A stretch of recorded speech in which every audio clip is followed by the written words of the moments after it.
Welcome, everyone. It's great to be in QE Park. This is a place that was my high school and probably many of yours. And if you remember, this, I believe, was the library. It looks a lot different now. So thanks to the BVRA for hosting this and organizing it. I know it's no simple task. And to moderator Harry there, and to all the candidates today for participating. And to you for engaging in our democracy and taking time out of your schedule. Tonight, I'd like to tell you a little bit about who I am and why I'm running for council. 8 generations of my family have called Bronte home. My grandfather, Bill Hill, who many of you knew, was the heart and soul of the community for many years. He owned Lakeside Marketeria, which was a grocery store that helped maintain the village character, and gave us a sense of community that we still enjoy today. It's these deep roots in the community that have shaped who I am as a person and have led me to pursue a career in urban planning and community development. And I've achieved 2 master's degrees in these fields, 15 years experience on municipal issues, and I've worked for municipalities across Canada and the US, like the City of Toronto, Edmonton, Guelph, Buffalo, New York, and some work in Halton as well. As my wife and I raise a 1-year-old child here, we want to make sure that Bronte and all of its neighborhoods in Ward 1 maintain their sense of community and well-being. As they grow and evolve, we want them to become better for the next generation. However, like many of you, I have some concerns about the path we're heading, and this is the reason why I'm running for town council. Our growth plans for Bronte and Palermo are out of date, and they continue to be appealed. And when that happens, we lose control. Bronte and Palermo lack the amenities and the gathering spaces that they deserve, and I feel our community voice is not always heard on town council. So we are at a crossroads, and if we don't change direction, I'm concerned about the future of our community. Please support me in this and vote Jonathan McNeice on October 24th. Thank you. If elected, what would you do to ensure that developers are adhering to the community energy strategy in their future development applications? Yeah, that's a really great question. Climate change is a serious matter, and it's really going to affect the next generation, so we have to take it very seriously today. And buildings are one of the biggest emitters of carbon emissions, and they need to reduce that.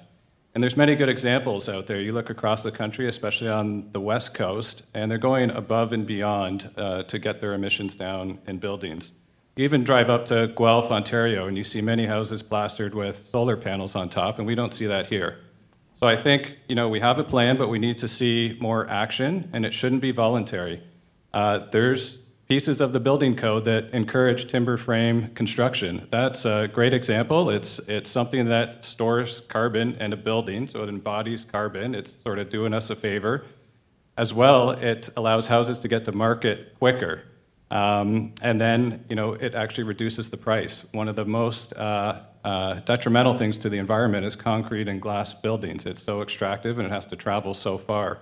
So climate change is serious. It's for the next generation, but we have to take action now, and buildings are big emitters. So we need to up the standard, we need to look at best practices, and we need to make it happen here in Oakville. Thank you. Thank you. So the question is, what do you see as the key priorities facing residents all across Ward 1, from here in Bronte all the way to Dundas, and how do you plan to address them? Thanks for the question. So this is something that I'm very interested in. A lot of the changes that started happening in Bronte about 20 years ago is what motivated me to become a planner and want to give back to the community. So our community is changing and evolving, and that's not a bad thing. But we need to make sure we get the right types of development in the right places where they have the proper infrastructure, like higher orders of transit, GO train, highways, and things like that. Now in Bronte Village, we have a growth plan, and it's severely out of date, in my opinion. It was done at a time when Bronte Village Mall was stalled, and it created a bonusing system to push development along Lakeshore Road to gateways. Now we're getting both developments. We're getting gateway development and core development. We need to take another look at that, and we also need to get the right tools that the province offers in place so that a community plan means something and it's enforceable. And those tools are available to us. They're called community planning permits.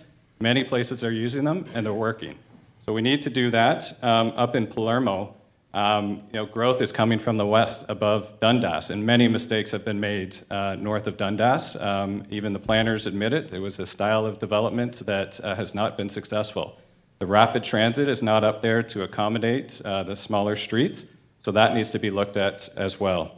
And finally, we need an advisory committee to hold our planners accountable, hold our public officials accountable, and make sure that residents' voices are heard when development applications come in. Thank you.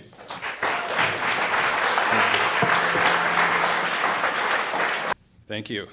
Let me start by asking you if livable Oakville is delivering the results you expect for Bronte Village and Palermo. I've heard so many people concerned about the types of development we're getting, and I think we have to do better. Along Lakeshore Road, it's 30% developed. We have 70% to go. We see the precedence that's coming, and there's changes that we can make. So we are at a crossroads in this election. If we don't make the changes that need to happen now, it might be too late. I have the experience to deal with these complex municipal issues, and I have the skill set to hit the ground running on day one. If you trust me with your vote, I can assure you that you'll be in capable hands. I know how to collaborate, take action, and get results. We can create a better future together. If elected, I commit to contributing what I've heard from the community through door knocking, events, into a strategic plan for the next 4 years. I will set up a Ward 1 advisory committee so that you can be heard ahead of time, not reactively. I will start the process of updating our growth plans for Bronte Village and Palermo that started back in 2014, actually. I was a part of it. I would champion the right provincial tools to bring change forward in Bronte Village and Palermo and other parts of Oakville that are facing redevelopment. With our parking issues and towing in Bronte, it's made us the laughingstock of the GTA. I will get to the bottom of that and get it solved once and for all. And for all our neighborhoods, Lakeshore Woods, Bronte Creek, around QE Park, Palermo, and Bronte Village, will have safer streets, complete communities, amenities they deserve, and the level of service as the rest of the town. And on a final note, it's been an absolute pleasure meeting so many of you at events and at your door. My grandfather used to always say, there are no strangers, just friends not yet met. And that has been so true.